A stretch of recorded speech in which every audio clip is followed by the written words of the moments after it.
नमस्कार, मैं श्रेया शर्मा और आप देख रहे हैं day to day news Bharat. हम आपसे वादा करते हैं कि पूरी निष्पक्षता के साथ पत्रकारिता करेंगे और हमारा कोई भी पत्रकार फील्ड में किसी से किसी भी प्रकार का उपहार या विज्ञापन स्वीकार नहीं करेगा और ना ही किसी को ब्लैकमेल करेगा। हम दबे कुचले लोगों की आवाज़ बनते आए हैं और आगे भी बनेंगे। साथ ही हम ऐसी कोई खबर नहीं दिखाएंगे जिससे हमारी भोली भाली जनता मूर्ख बने या उन्हें किसी भी प्रकार का कोई धोखा मिले। हम लोकतंत्र के चौथे स्तंभ को और अधिक मजबूत करने की पूरी कोशिश कर रहे हैं। अब बात करते हैं खबर की, जो हरियाणा के अंबाला से सामने आ रही है। आपको बता दें कि अंबाला में एक अच्छी पहल की जा रही है। ये जो बेसहारा कुत्ते हैं उनके लिए एक अच्छी पहल की जा रही है और नगर परिषद द्वारा ये पहल की जा रही है। आपको बता दें कि आवारा कुत्तों के देखरेख के लिए ये पहल जो है वहाँ पर की जा रही है। उनके लिए जो है शेल्टर होम की सुविधा उपलब्ध करवाई जाएगी। इसके लिए जगह चिन्हित कर ली गई है और करीब 13.23 लाख रुपए की लागत से ये शेल्टर होम तैयार किया जाएगा। आपको बता दें कि इस पहल से सर्दी के मौसम में जो है बेसहारा कुत्तों को सुरक्षित और बेहतर ठिकाना मिल सकेगा। अंबाला कैंट में बेसहारा कुत्तों के लिए अब एक स्थायी शेल्टर होम बनाया जा रहा है। सर्दी के मौसम को देखते हुए नगर परिषद ने ये फैसला लिया है ताकि सड़क और खुले स्थानों पर रहने वाले कुत्तों को जो है सुरक्षित और आरामदायक आश्रय मिल सके।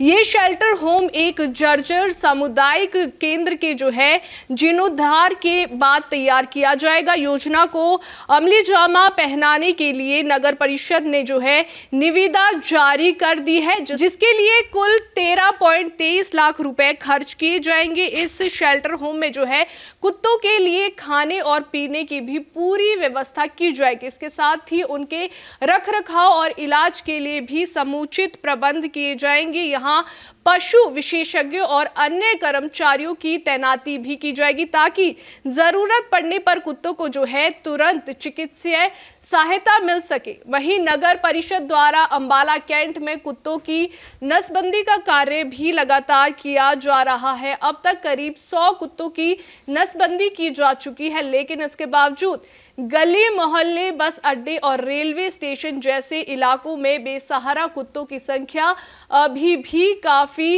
नजर आ रही है।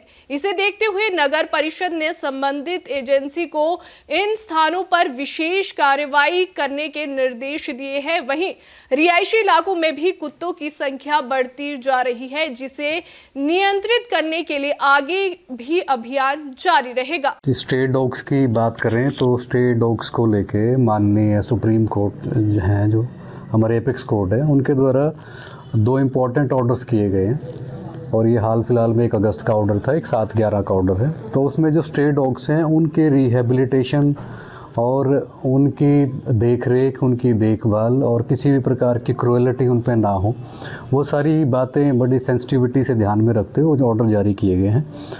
उन ऑर्डर्स के तहत मेनली तो ऑर्डर्स में ये है कि सबसे पहले तो उनका स्टेरिलाइजेशन करवाना है, जो रेबीज़ वगैरह से जो अगर ग्रस्त कोई डॉग्स हैं।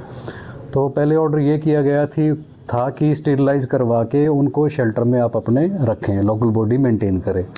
उसके बाद माननीय सुप्रीम कोर्ट द्वारा ये ऑर्डर रिवाइज़ कर दिया गया और उसमें ये कहा गया कि स्टेरिलाइजेशन के बाद जहाँ से भी जिस भी लोकेलिटी से आपने डॉग को वहाँ से उठाया, स्टेरिलाइज करने के बाद वहाँ उसको रिहेबिलिटेट वहीं पे छोड़ा जाए। इसके अलावा जो आपके रेलवे स्टेशंस हैं और आपके बस स्टैंड्स हैं, पार्क्स हैं या जो भी पब्लिक प्लेसेस हैं, वहाँ से जो इस तरह के स्ट्रे डॉग्स मिलते हैं उनको स्टेरिलाइज करके वापस नहीं छोड़ना है। उसमें उसको ये लोकल बॉडीज़ को डॉग शेल्टर में रख के और उनको रिहेबिलिटेट और वहाँ प्रॉपर मैनेजमेंट के साथ डॉग को वहाँ रखना है।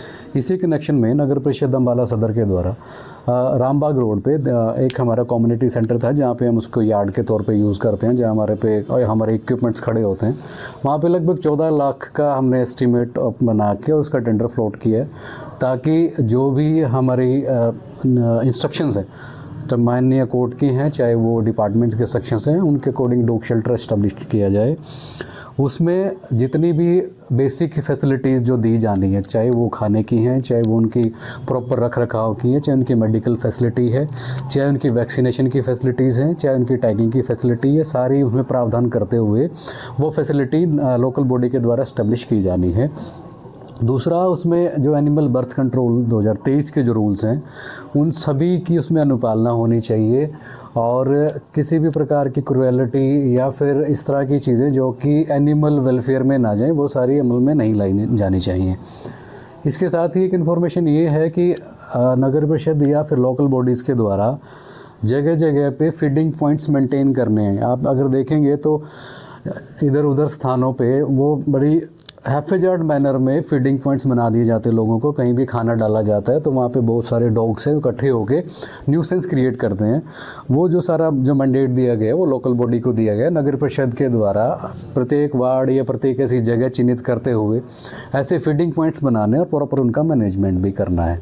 सर, ये क्या उम्मीद लगती है कि डॉग शेल्टर का जो ये बनाएंगे, कब से शुरुआत होगी? डॉग शेल्टर तो ये बहुत जल्द शुरू हो जाएगा। जैसे मैंने बताया, टेंडरिंग प्रोसेस में जैसे टेंडर मैच्योर हो जाता है तो लगभग ये 15-20 दिन के बाद डॉग शेल्टर का जो इस्टेब्लिशमेंट है वो शुरू हो जाएगी। इसके अलावा नगर परिषद अम्बाला सदर द्वारा जो स्टे डॉग्स हैं उनके स्टेरिलाइजेशन का जो प्रोग्राम है जो वो ऑलरेडी चल रहा है, वो लगभग मई जून से हमने चला रखा है। और आज 12वें महीने की बात करें, आज दिनांक तक लगभग 1400 के लगभग ऐसे डॉग्स हैं जो कि नगर परिषद अम्बाला सदर द्वारा वो जो स्टेरिलाइज किए गए हैं और वापसी अपनी यथा स्थान पे छोड़े गए हैं। बेसहारा कुत्तों के लिए शेल्टर बनाया जा रहा है। आपको बता दें कि ये शेल्टर होम जो उनके लिए बनाया जा रहा है, इससे सर्दी के मौसम में कहीं ना कहीं उन्हें काफ़ी जो दिक्कतें आती है उससे राहत मिलेगी। अभी के लिए फिलहाल इतना ही। देश और दुनिया की ताज़ा खबरें जानने के लिए देखते रहिए day to day news Bharat और हमारे चैनल को लाइक और सब्सक्राइब करना ना भूलें।